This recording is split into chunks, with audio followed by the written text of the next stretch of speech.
I was 33 years old, the father of three, expecting a fourth, and I had just landed what I thought was the last job I would ever have. I had become the pastor of a historic church in Manhattan. Sure, the church had its troubles, but I was confident that God had called me there and that He intended for me to lead the church to better days. Because of its long history, I hesitated to say that its best days were ahead of us, because let's be honest, there were some pretty great days in the past, but I thought certainly at least to better days than we were experiencing at that time. And in many ways, over the 8 years that I pastored there, the church did get better. It got healthier, it got stronger. New people were joining, there were non-Christians regularly attending our services, asking really great questions about what we were doing and what we believed, and in some cases coming to faith and getting baptized. As a church, we grew numerically. Sort of the big factors that people count, nickels and noses, like both of those were going up, so it was a good thing. At least it seemed that way. But by my 8th year, I was done. I was just spent.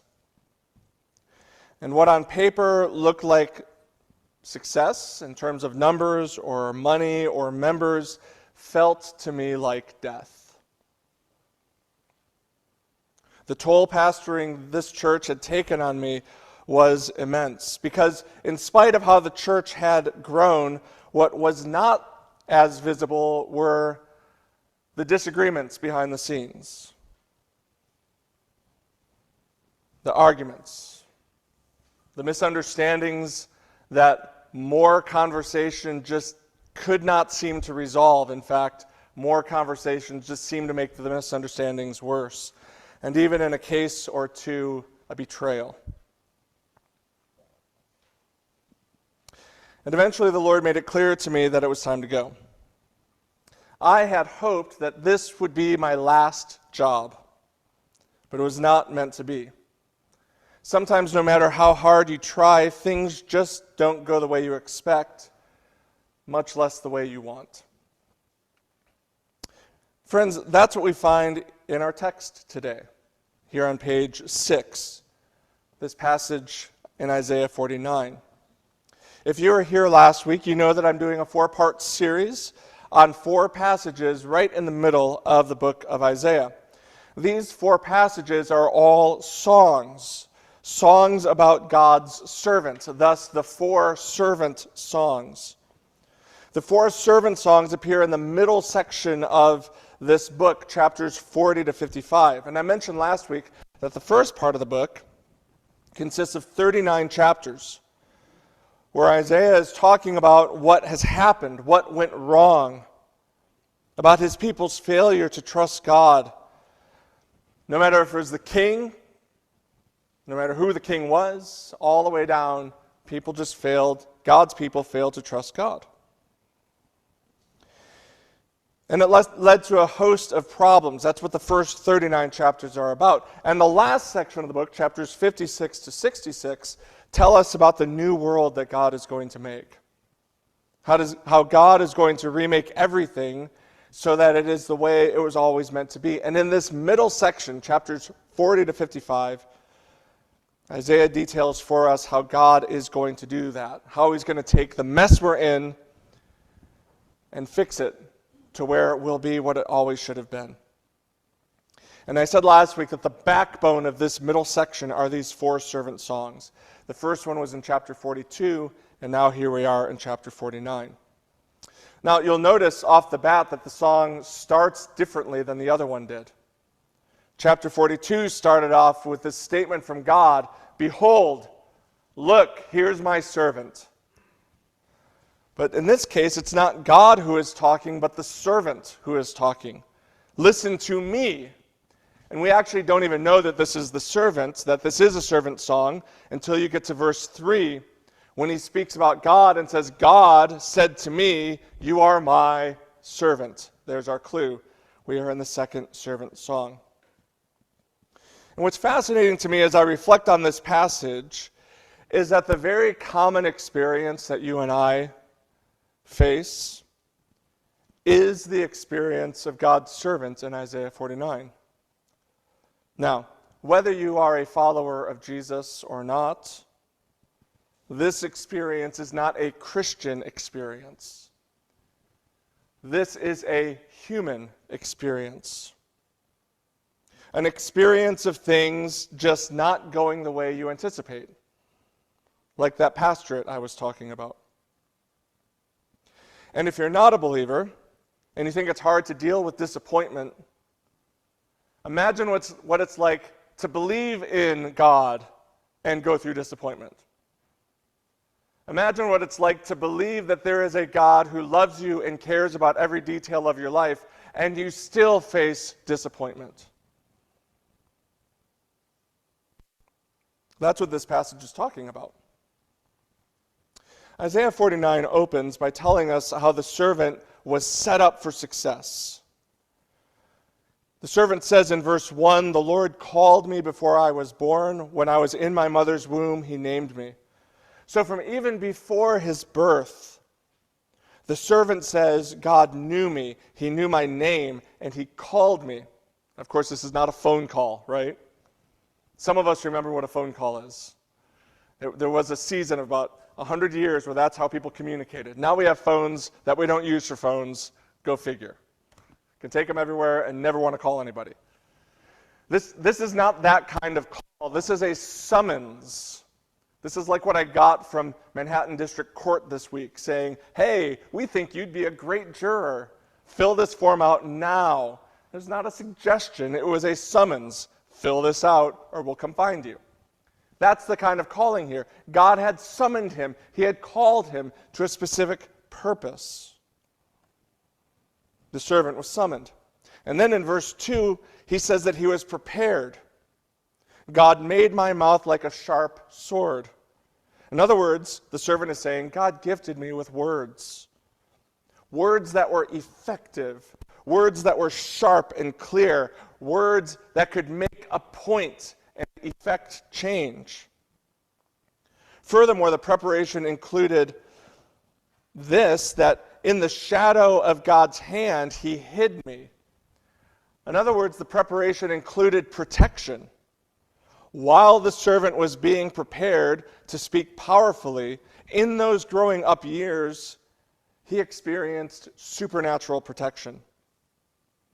He goes on to say in verse 2 that God made me a polished arrow in his quiver, and he hid me away. It's a reference to ancient warfare. In order for those arrows in that kind of ancient battlefield, for that arrow to be effective, for it to hit its target, it needed to be polished. It needed to be straight so that the aim would be true. The servant says that God made him like that. He was polished. He was prepared. The servant was precisely what he needed to be in order to hit the target of his life. So he's summoned, verse 1. He's prepared, verse 2. And then you see in verse 5, he was commissioned. The Lord formed me in the womb to be his servant. Okay, we got that. But for what purpose? What would your service entail? He says that the purpose was to bring Jacob back to him, that Israel might be gathered to him. So there's a commissioning element. He's summoned, he's prepared, he's commissioned. There's a specific way that the servant is told his calling was to be fulfilled. And in this case, that commission was to bring Israel back to God. Now, this is where I need to tell a little story, okay? Why did Israel need to be brought back? God wants the servant to bring Israel back, but back from what? Well, in Isaiah's day, everyone would have known that he was talking about the exile. The people of Jacob, remember Jacob and Israel are interchangeable names. The man named Jacob had his name changed to Israel. So when he says bring Jacob back, he's not saying bring Jacob back from the dead. He's talking about the people of Israel, the people of Jacob. Jacob's children had settled in the Promised Land hundreds of years earlier. But then the country had divided into two after Solomon's reign, the north and the south. Around the time Isaiah began writing, the north was wiped out by Assyria. This is brutal. And about 150 years later, the south too would fall, though this time to Babylon. God's people who had lived in the Promised Land were sent off into exile. That's like the story of Daniel. If you're familiar with Daniel and his three friends, Daniel and the lion's den. This is the time of the exile that would happen when God's people were moved to Babylon. So when Isaiah's listeners heard him talk of a servant who would bring Israel back, they knew what he meant. They knew that he meant that he would bring the nation back from exile. That's the servant's commission. So the servant is summoned and prepared and commissioned. But verse 4 adds one more description. The servant is unsuccessful. The servant admits, "But I said, I have labored in vain. Everything I have done has come up empty." That's what the word vain means, emptiness. It is all for naught. He goes on in verse 4 to say, "I have spent my strength for nothing and vanity." A word that just means breath, emptiness, nothing substantial. What the servant in verse 4 is talking about is not a Christian experience, I say. It's a human experience. The experience of being set up with a calling, prepared for that calling, given a very specific commission for accomplishing that calling, but ultimately proving unsuccessful. The servant says, "I've gained nothing." In commenting on this passage, biblical scholar John Oswalt writes this: "If the servant described in this passage is more than human, he is certainly not less than human. Frustration and feelings of futility, all too familiar to everyone who inhabits flesh," that's you and me, all of us. Frustration and feelings of futility were part of the burden he came to bear. Friends, that's how I felt at the end of that pastorate. While things were growing and even seemed to be doing well, there was this unending sense of frustration that somehow we just weren't clicking. I remember thinking so many times over those 8 years, so many times, you could ask my wife, how many times I said this to Kimberly. I feel like we're just about to turn the corner. This year is the year we're going to turn the corner. Matter of fact, now that I think about it, when I preached this passage at that church, it was early in the year 2016, and the theme for the year that I set for our church was based on this passage, light of the world. We're going to focus on Jesus as the light of the world this year. I just kept feeling like at any point we're going to turn this corner and we're really going to hit our stride. But we never turned the corner. There were these incremental changes, but we just never got where I thought we were going to be. Which led, of course, to disappointment. When God's voice became so clear to me that it was time for me to go, which was a very difficult decision, months in the making. But when God made it clear, I remember feeling so disappointed. Disappointed that I wasn't going to end my pastoral ministry there. I didn't even make it 10 years. What was that? I felt as if I had failed. And for us in this very human experience, it gets worse still, because these easily turn into times of despair. Because we have that sense of calling and that we've prepared ourselves the best we could, and we have a specific commission as to how to fulfill that calling in a particular place at a particular time. You know what it's like when it proves unsuccessful. Your heart can just fill with despair. What was this all for? Is that not what the servant is saying in verse 4? What was this all for?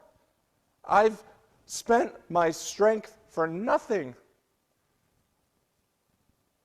To speak metaphorically, it's like all the lights go out and we're left in darkness. Now, you may not have experienced it the way I have in a ministry context, but no doubt you've experienced this in your professional life. When your dream job turned out to be a nightmare. Or in relationships. The person that you had put your hope in turned out to be just another dud. Or in family. It's been said that life is full of many little deaths, and each one is like walking in the darkness. And this servant says, I know what that's like. I too have labored in vain. I too have spent my strength for nothing. Which, of course, makes us wonder, right? Who is this servant? Verse 3 seems to make it clear that the servant is Israel. You are my servant, Israel, in whom I will be glorified. And you can certainly read this passage and see how it fits to think of this as the history of the nation. The children of Israel had a calling to be a nation who would exist for the joy of all peoples. They were prepared for that calling, prepared through the promises given to the patriarchs, Abraham, Isaac, and Jacob, prepared through the law given through Moses. They were summoned, they were prepared, then they were commissioned, given a land, a place to exercise their calling. But ultimately, as the first 39 chapters of this book show, they failed. They were not successful, which is why the exile happened. But there is a problem with identifying the servant here as the nation of Israel. The problem is in verse 5 with that commission. The servant is commissioned to bring Israel back. Well, if Israel is a servant, how can they bring them back? They're not here to go get them, to fetch them and bring them back, right? They can't be in two places at once. Either they're here or they're in exile. So it can't be the nation that God is talking about when he's talking about his servant. Instead, he's talking about one person from the nation who represents the whole for them. And friends, that one who represents the whole nation is Jesus of Nazareth. Now you might think, of course you'd say that, you're a Christian theologian. Of course you'd say that Jesus is the servant of this passage. But I would just encourage you to consider the evidence. This passage, written hundreds of years before the birth of Jesus, says in verse 1 that the Lord would call the servant and know his name before he was born. Is this not what we read in Luke chapter 1 when the angel comes to Mary and says, your son is different? That he is the promised one. Then consider how he was prepared and protected like no one else through his early life. Just as verse 2 says. He was given words as a boy when he went to the temple that confounded and delighted people. As a boy, with people who had studied the scriptures their whole lives, as he was about his father's business. And even before he could speak, God hid him in the hollow of his hand, protecting him from Herod, who slaughtered the innocents in Bethlehem. And consider the specific commission he was given by God to go around and preach, to call Israel back to God. And you say, well, wait a second. I thought you said this was about the exile. Well, yeah, that's what the people of Israel would have thought. That, hey, we've been scattered. We need to be brought back from exile. But notice what verse 5 says. He does not say, I've commissioned you to go bring Jacob back to my land.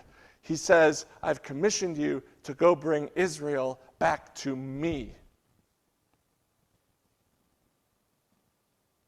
The people misunderstood the promise. The servant's commission was to bring Israel back to God. And friends, is this not what Jesus did all of his life? Calling his own people to come back to the Lord. As Bill just read, he came to his own people. You say, well, wait a second. Okay, granted. He was called, prepared, commissioned. But wasn't he successful? When would he have ever prayed verse 4? When would Jesus have ever said, I've done all this in vain. I've spent my strength and gotten nothing? Friends, I want to suggest that Jesus prayed this prayer to God as he hung dying on the cross. Remember where he was in that moment. At one point, not that long before, he had crowds of thousands of people. Remember the feeding of the 5,000? The text is quite clear. 5,000 men plus women and children. So how many people were there on that day? We have no idea. Can I throw out an illustration, a picture? Madison Square Garden. At one point in his ministry, he had Madison Square Garden following him all around Galilee. That's something, right?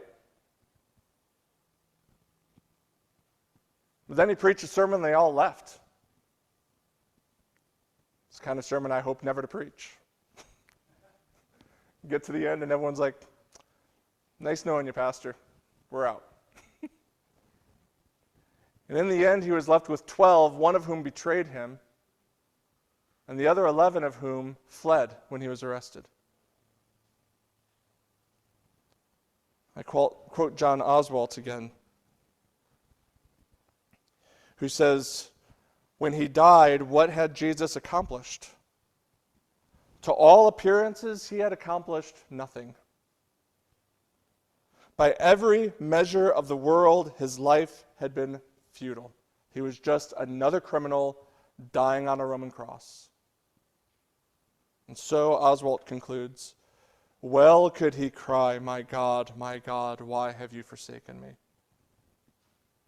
See, friends, Jesus is the servant of Isaiah 49. He's the one who died praying the prayer of verse 4.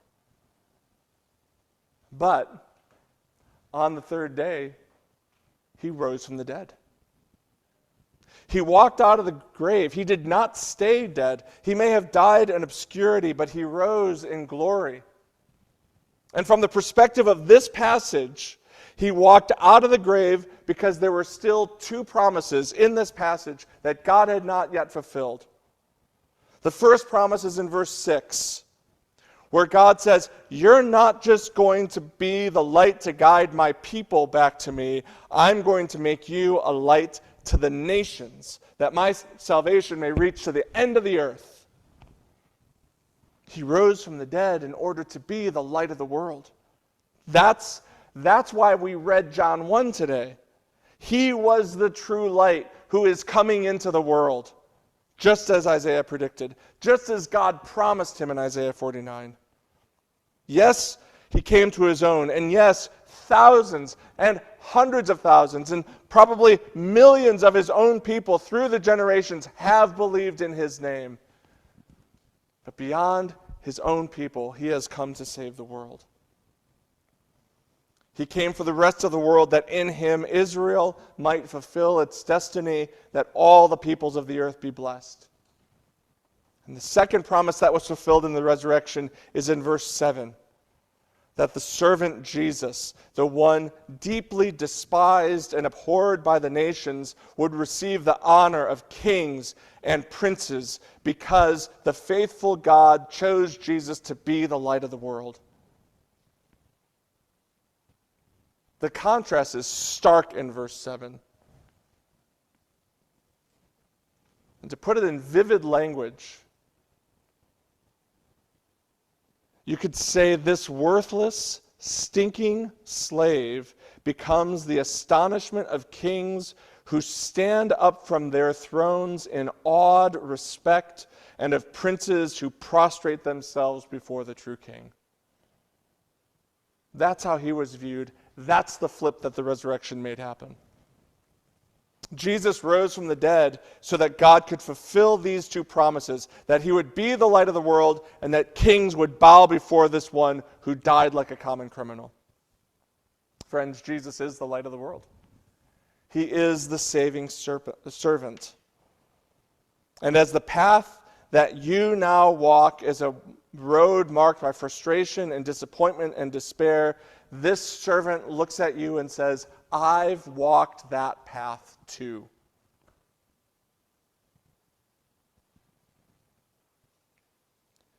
Jesus knows the path of calling and preparation and commissioning. And he knows the path of frustration, disappointment, and despair. He walked this path so that he could be the saving servant for you. And because of Jesus, because of his life and his death and his resurrection, our life, which is filled with many little deaths, is also filled with many little resurrections.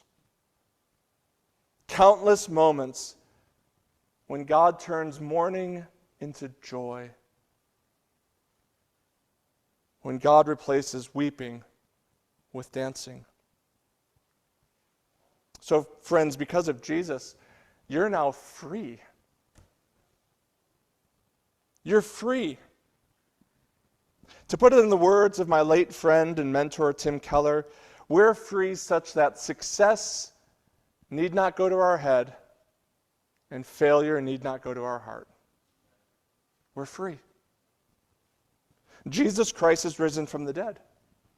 So whatever frustrations you face this week, whatever disappointments you endure, whatever despair floods your heart, you can follow the servant in both his honesty and his faith. Did you see that?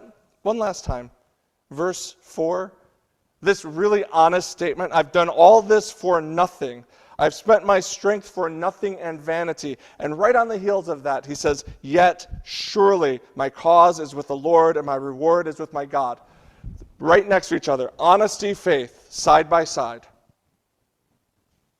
I quote Oswalt one more time. He says, too often we miss the two-sidedness of what is being said here. On the one hand, we think that to admit feelings of futility means we're not trusting God. So we button it up and we never say, oh, well, I don't want to say that this failed because maybe that sounds like I'm not trusting God. But on the other hand, he writes, we often believe that if we really trusted God, we would never have feelings of futility. The servant shows us that neither reality is incompatible with the other. Trust has ultimately to do with the final outcome. So we can express to God honestly, man, I feel like I did all that for nothing, God, and still put our hope that God is going to sort it all out. That's the path the servant walked before us. It's a path we follow in. And when we learn to be brutally honest about our disappointments and ultimately hopeful because of God's promises, we discover the truth expressed by Richard Rohr. The most miraculous thing of all is that God uses the very thing that would normally destroy you, the tragic, the sorrowful, the painful, the unjust. God uses the very thing that would normally destroy you to transform you and enlighten you. Jesus Christ is risen from the dead.